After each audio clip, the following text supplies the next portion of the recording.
Please join me in welcoming our distinguished keynote speaker, Mr. Sean Penn.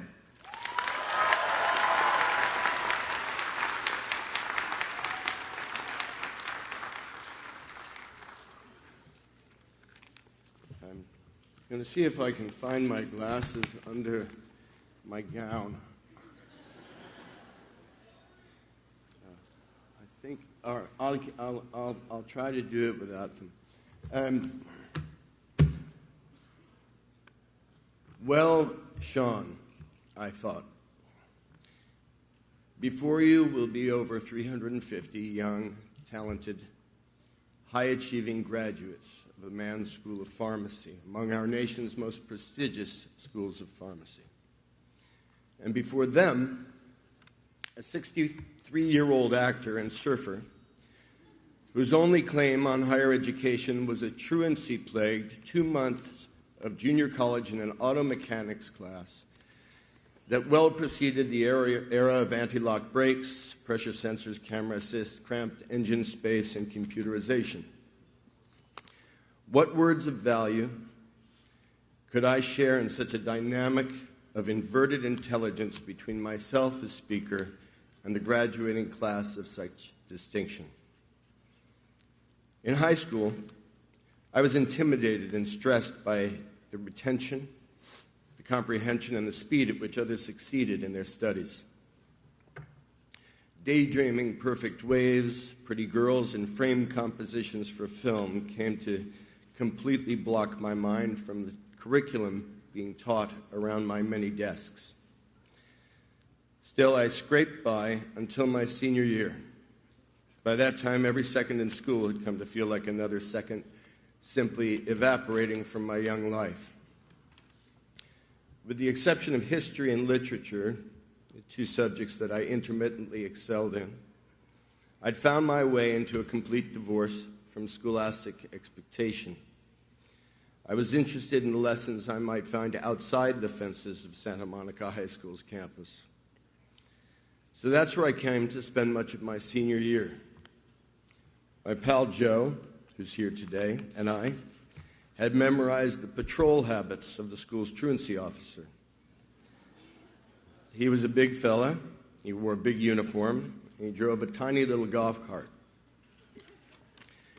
And though it would enhance this story to describe him as an ogre, that would not be a fair characterization. In fact, he seemed to have a very warm relationship with the students that we saw from the distance of our surveillance. But for Joe and I, he was nonetheless an adversary over which we had a great advantage. It was a relatively large campus, and no one man in a golf cart could stop us. We found a way to slip out or over the fences and go for a surf or explore the city to see what the adults of the world might be doing while we kids were having our youth irrevocably squandered in school. By the end of senior year, I had 2 B's, 3 D's, and 1 F. That F was going to prohibit my graduating. I'd shown up for that class in physiology a grand total of 17 times the entire school year.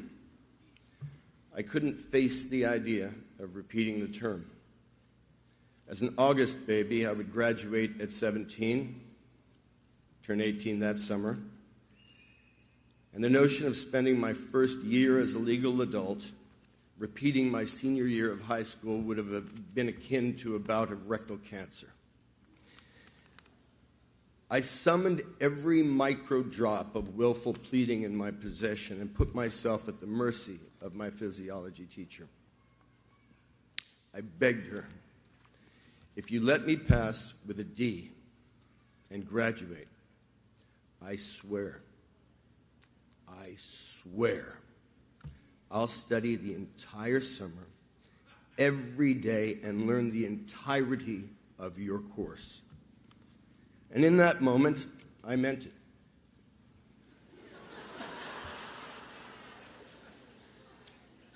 You see, I sensed that this teacher had a deep pride and love of her subject, and that if I showed her, albeit retroactively that I too respected the study of physiology, she might, just might, accept this honor system of unsupervised commitment I was offering. To this day, that's the truancy officer. To this day, I cannot at all explain what happened, because despite the intensity of my willfulness, I also knew that what I was asking for was a faith I had not earned.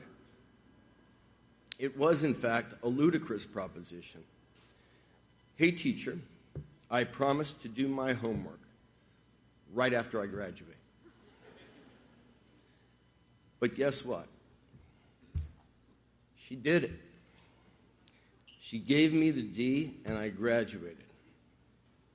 Now, at this point in my words to all of you, I might suspect that your parents, your friends, your siblings, your professors, perhaps you yourselves, are all just grateful you didn't meet me before you chose to get an education. And so here's where I try to find where your future and my past get beyond inversion into some kind of fusion. On my first day of that summer of '78, finally freed from the 12-year school sentence I'd survived, I didn't go surfing.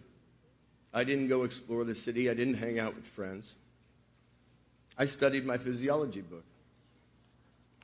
And to my surprise, I found myself somewhat interested and quickly understanding the basics of the science in it.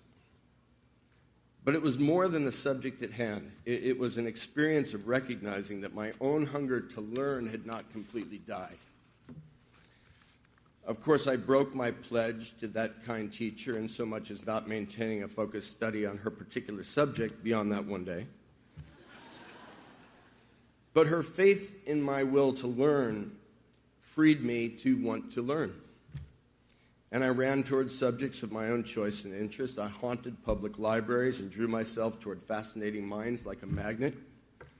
I did odd jobs for cash to hit the road and explore. What I did not have were the current choirs of self-righteous overlords, negatively, myopically, working to restrict the organic development of my questions, thoughts, beliefs.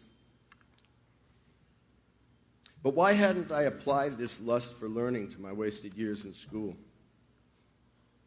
Because somewhere along the way, my perceptions of the constraints on dreaming and the cookie cutter of curriculums, I'd perceived and invited stress. And stress made me rush. And rushing made studies a panic. And in panic, I slipped.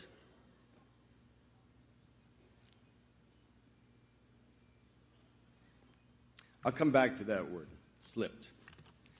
But now in this new feeling of freedom and away from the schoolyard competition and scholastic expectation, things were coming clearly and completely for me, in book as in day-to-day living.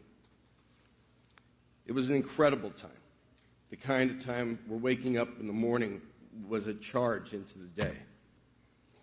Even when the big world had darkness or impending darkness, purpose was always at hand. You have all chosen a field so full of purpose. But beware. Don't rush. Defy stress. Diversify your life into many important pieces. I'm finally, at 63 years old, exactly where you are today. This period of my young life that I just described, it was, along with right now, with you, the most fulfilling and full of possibility times in my life. We slip over and over again. I did it a lot. It's only recently that I've found a kind of calm that has consistency. The kind of calm that never defeats motivation. Much of it came by way of a mantra. Some of you may recognize it. It's a motto I often shared on the tarmacs of our joint testing and vaccination sites during the early morning briefs, the new volunteer orientations, and our after-action reviews. It's a motto emblazoned on our core challenge coins. Slow is smooth, smooth is fast, and blood is slippery. Its origin is in the military. Soldiers trained and focused to not rush to the point of a finger slipping unintentionally onto or off of a blood-soaked trigger. We should do the same, very deliberately keeping our brains oxygenated. We all know what an unpredictable world we live in. We know the anguish so many have suffered. We know our environment is critically ill. Division is threatening democracy and encouraging unhappiness. So go slow. Slow is the true fast. And keep your own traction through the bloody days. Because no matter how tough things get, this world you're inheriting is one awesome and mysterious, beautiful place. And the journey you're about to take is perfect if you let it be.